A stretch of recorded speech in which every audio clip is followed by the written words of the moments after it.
Now see next question क्या बोल रहा है, the sum of three number is 252, the first number is thrice the second and third number is 2/3 of first, then the second number is. मतलब देखो क्या दिया है, मेरा जो फर्स्ट नंबर है वो सेकंड नंबर के, मैंने तो पहले तीन नंबर ले लिए, इन तीनों का सम कितना दिया है 252। अब पहले और दूसरे की रेशो 3:1 दी है और तीसरे और पहले की रेशो कितनी दी है 2:3 से। इसको दो तरीके करने के, रेशो वाला भी है और एल्जब्रा वाला भी है। एल्जब्रा वाला ईजी है, मैं आपको सॉल्व करा के दिखाता हूँ। अगर आपको रेशो से करना हो तो आप इस मेथड से कर लोगे, बट टाइम वेस्ट करना करते हैं एग्जाम में, हम इसको दूसरा मेथड से करेंगे। देखो हमें क्या बोल रहा है, the first number is thrice the second, तो पहले वाले को मैंने x माना तो फर्स्ट नंबर कितना हो गया 3x, क्योंकि दूसरा नंबर जो है, पहला नंबर जो है दूसरे नंबर का 3 गुना है, तो पहला अगर b मेरा x है, ये कितना हो जाएगा 3x। And third number is 2/3 of first, जो मेरा c है वो 2/3 ऑफ फर्स्ट है, मतलब 2/3 ऑफ a है, तो c मैंने निकालना है। 2/3 a कितना है मेरा 3x है, तो 3 कैंसिल, ये कितना हो गया 2x, तो कितना आ गया 2x। अब और बोलता क्या था, सम ऑफ थ्री नंबर इज 252, इन तीनों का सम कितना दिया 252। देखो 3 2 5 1 6, 6x के बराबर आ गया 252, तो x क्या निकल जाएगा 252/6। सॉल्व दिस नाउ, 6 के टेबल में 252 आता है, 6 1 6, 6 4 24 एंड 6 2 12, तो x की वैल्यू कितनी आ गई 42। मुझे क्या पूछा था सेकंड नंबर, सेकंड नंबर मैंने कितना माना था x, तो x की वैल्यू क्या निकल गई b is equal to 42। So I hope you understood. देखो इसमें खाली आपको 1 मिनट भी नहीं लगेगा सॉल्व करने के, मर्जिंग ऑफ रेशियोज करोगे तो कम से कम 2 मिनट आपको लग जाने हैं। So I hope you understood the question, thank you.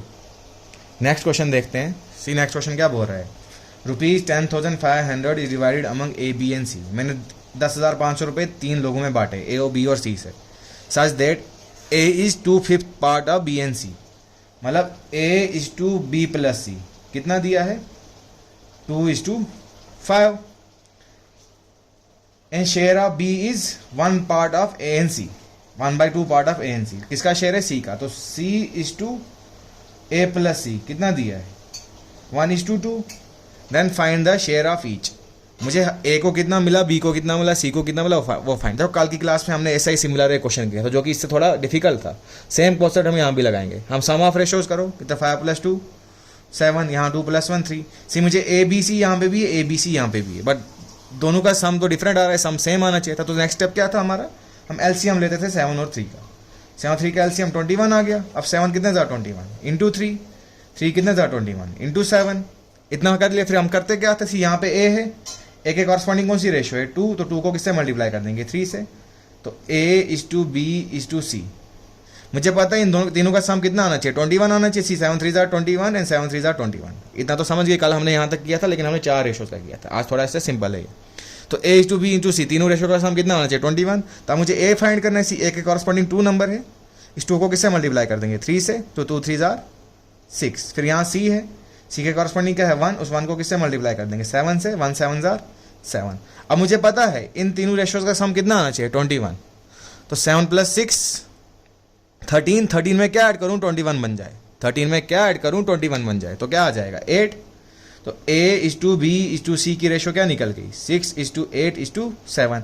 अब इन तीनों रेशोज का सम आई मीन 21 किसके बराबर दिया है 10,500 के बराबर है ना, तो 1 यूनिट इसके बराबर निकल जाएगा 10,500 divide by 21, 21 1 21, 21 5,000 105। You can see the 21 5,000 5 1 5, तो 10500, तो 1 यूनिट इसके बराबर आ गया 500। अब मुझे सारे का शेयर पूछा है, ए का शेयर कितना निकल जाएगा 500 इंटू 6, तो ए का कितना निकल गया 500 into 6, that is equal to 3,000।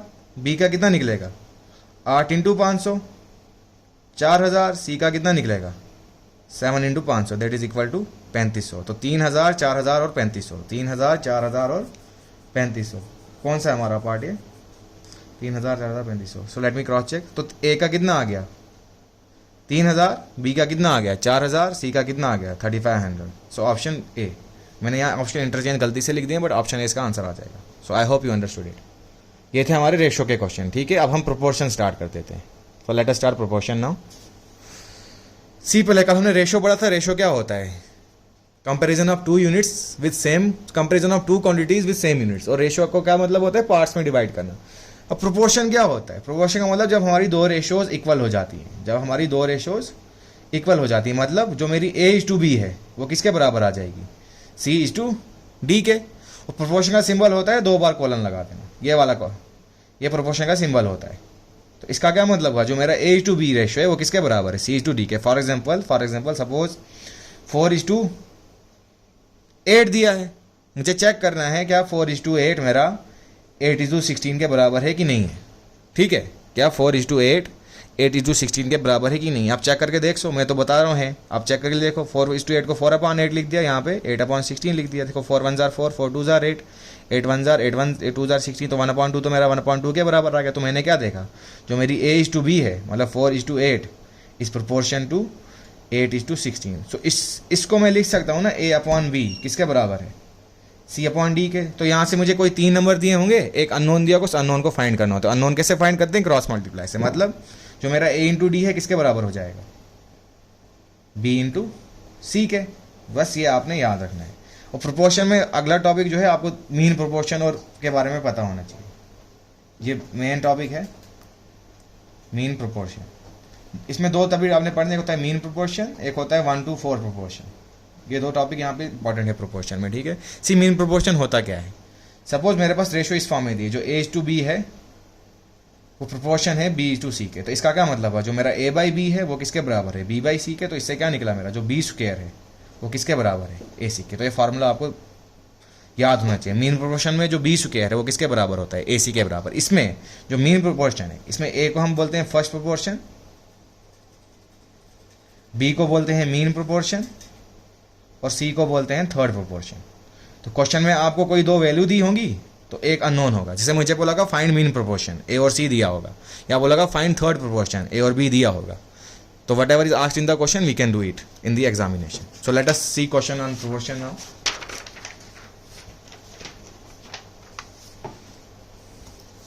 सी पहला क्वेश्चन क्या बोल रहा है, if 2145:x is proportion to 3003:42। ठीक है, तो 2145/x किसके बराबर दिया है, 3003/42। I can write it as this, I told you. Then value of y so that x/2508 is proportion to y/11704। तो मुझे क्या फाइंड करनी है, y की वैल्यू निकालनी है। सी इस वाली इक्वेशन से मैं x की वैल्यू निकाल दूंगा, और जब x की वैल्यू यहाँ आ जाएगी तो मैं इसको y की वैल्यू में डाल दूंगा। तो मतलब x की वैल्यू यहाँ डाल के y की वैल्यू निकाल दूंगा। आप देखो यहाँ पे कैलकुलेशन तो बहुत लंबी होगी एग्जाम में, अगर हम 5-10 मिनट वेस्ट नहीं कर सकते क्वेश्चन पे, तो एग्जामिनर ने क्वेश्चन ऐसे फ्रेम किया हो कि उसमें कुछ शॉर्टकट मेथड लगाना हो। तो मैं क्या करूँगा, मैं सबके यूनिट जीत लूँगा। अब वंस प्लेस पे जो डिजिट है उसको लो, इस पे वंस प्लेस पे क्या है 5, यहाँ पे x रहा, यहाँ पे वंस पे क्या है 3 और यहाँ पे वंस पे क्या है 2। अब उनको क्रॉस मल्टीप्लाई करो, 5 2 10 इज इक्वल टू 3 × x। तो यहाँ पे वंस पे क्या आ गया 0 इज इक्वल टू 3 × x। तो x मेरा किसके बराबर आ गया, 0/3 दैट इज इक्वल टू 0। तो x कोई नंबर निकलेगा जिसके वंस डिजिट पे क्या होगा 0 होगा, तो उस x को यहाँ पुट कर लो। सपोज कोई नंबर है उसके वंस प्लेस पे 0 है, तो 2 इधर वंस प्लेस पे क्या है 8, यहाँ पे y निकालना है, और यहाँ पे वंस प्लेस पे क्या है 4। सी 4 0 0 इज इक्वल टू 8y। तो y किसके बराबर आ गया 0/8 दैट इज इक्वल। तो y भी कोई नंबर निकलेगा जिसके वंस डिजिट पे क्या हो 0 हो। तो ऑप्शन में देखो, ऑप्शन में लकीली सी ऑप्शन आ रहा है जिसके वंस डिजिट में क्या है 0 है। तो एग्जामिनर का भी यहाँ पे देखो कितनी इजी कैलकुलेशन होगी। अगर मैं इस मेथड से करता, कैलकुलेट करने बैठता, तो कम से कम 3-4 मिनट तो लगने ही थे। अगर जिसकी फास्ट कैलकुलेशन हो बेशक 1 या 2 मिनट में कर ले। पर देखो अगर मैंने बात की वंस प्लेस ली, तो मुझे क्या पता चला, y जो नंबर है उसके वंस प्लेस पे क्या आना चाहिए 0 आना चाहिए। तो लकीली ऑप्शन सी में y का क्या वैल्यू आ जाएगी 140, क्योंकि इसकी वंस प्लेस पे क्या है 0 है। बाकी किसी ऑप्शन में वंस प्लेस पे 0 नहीं है। तो option D is your correct answer. So I hope you understood it. Now let us look at next question now. अब ये क्या देखो अच्छे से पढ़ो, इसमें कैलकुलेशन लगेगी but we will try to solve it as soon as possible. See question क्या बोल रहा है, if x is mean proportion between 12.8 and 64.8। x mean proportion है। सी आई कैन, मुझे पता है मीन प्रोपोर्शन की इक्वेशन क्या होती है, A/B is proportion to B/C। तो x मीन प्रोपोर्शन है, मतलब x की वैल्यू क्या है b के बराबर है। तो इसको आई कैन राइट एज, और a कितना दिया है 12.8 और C कितना दिया है 64.8। अब मीन प्रोपोर्शन का मुझे पता है x² किसके बराबर आ जाएगा, x² किसके बराबर आ जाएगा, सॉरी 12.8 × 64.8। तो मुझे x की वैल्यू निकालनी है, तो पहले x की वैल्यू निकाल दो आप। x किसके बराबर आ जाएगा, under root of, I can write 12.8 is 128/10 and 64.8 is 648/10। तो x किसके बराबर आ गया, अब 128। अब अगर आपको 16 का टेबल याद है, 16 8s are 128 एंड 648 होता है 81 8s are 648। तो 10 टेन्स आर 100। अब मुझे स्क्वायर रूट निकालना है। आई नो यहाँ पे 100 है, इसका स्क्वायर रूट क्या होता है 10 होता है। तो x किसके बराबर आ गया 16 का स्क्वायर रूट 4, 8 इंटू 8, 8 का स्क्वायर रूट के बाहर 8 आ गया। 81 किसका स्क्वायर होता है 9 का, और 100 का कितना आ गया 10, 8 4 जा 32, 32 इंटू 9 इज समथिंग 288, तो 288 अपॉन 10, तो ये कितना आ गया 28.8। तो x की वैल्यू कितनी निकल गई 28 अपॉन 28.8। अब आगे बढ़ो, y is third proportion to this, third proportion दिया मतलब इस बार a की वैल्यू क्या है 38.4। मुझे मीन प्रोपोर्शन पता नहीं है ना, सी y इज थर्ड प्रोपोर्शन, मतलब y निकालना है मीन। ये मेरे पास a दिया है और मेरे पास b दिया है, तो b कितना है 57.6 is to equal to 57.6 is to y। ये मेरा फर्स्ट प्रोपोर्शन है, इसमें y थर्ड प्रोपोर्शन दिया है, बट मेरे पास मीन प्रोपोर्शन नहीं है।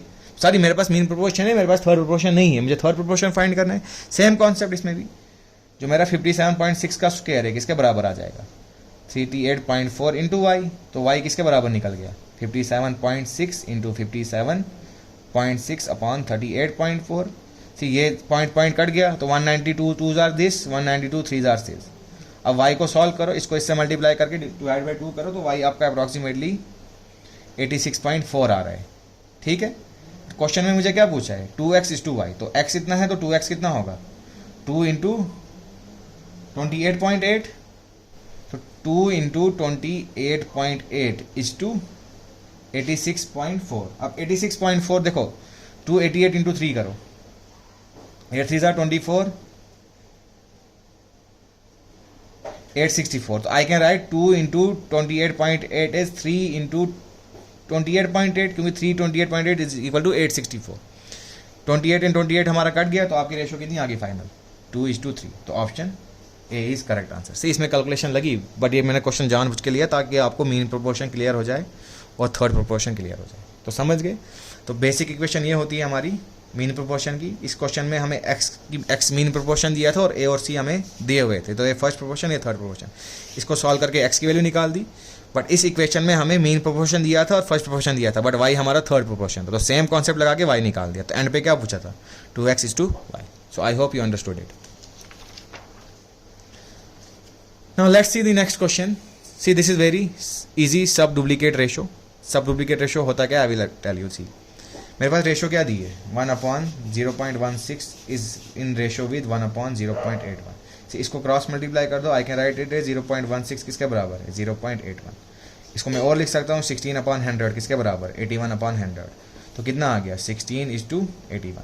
अब सब डुप्लीकेट रेशो का मतलब हुआ आपको सब स्क्वायर रूट निकाल दो, तो square root of 16 is equal to square root of 81। 16 का स्क्वायर रूट 4, 81 का 9, तो रेशो क्या आ गई 4:9। तो option C is your correct answer. तो सब डुप्लीकेट रेशो में क्या करते हैं हम स्क्वायर रूट निकालते हैं।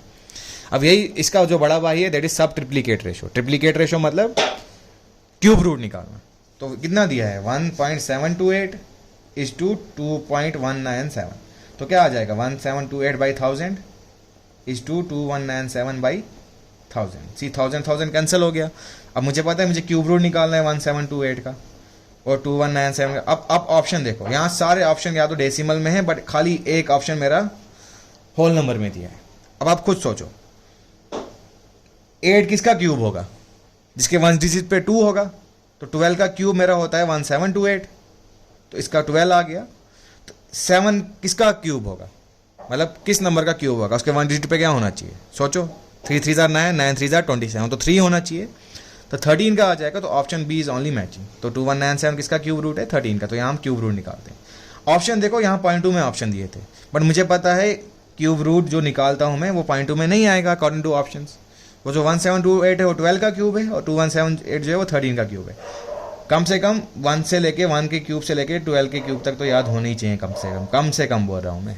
स्क्वायर रूट तो 1 से 25 तक याद होने चाहिए कम से कम, तभी जाके आप अब हम कॉम्पिटिटिव एग्जाम दे रहे हैं तो we have to remember all of this. तो सब डुप्लीकेट रेशो में क्या करते हैं स्क्वायर रूट निकालते हैं, ट्रिप्लीकेट में क्यूब रूट निकालते हैं। सो आज का टॉपिक खत्म करने से पहले let us look at the last question now. पहले आप क्वेश्चन को नोट करो, फिर वीडियो को पॉज करके खुद सॉल्व करने की कोशिश करो। सी क्वेश्चन क्या बोल रहा है, if 6a is equal to 4b is equal to 9c, मुझे क्या फाइंड करना है a is to b is to c। See मेरे पास गिवन क्या है 6a is 4b is equal to 9c।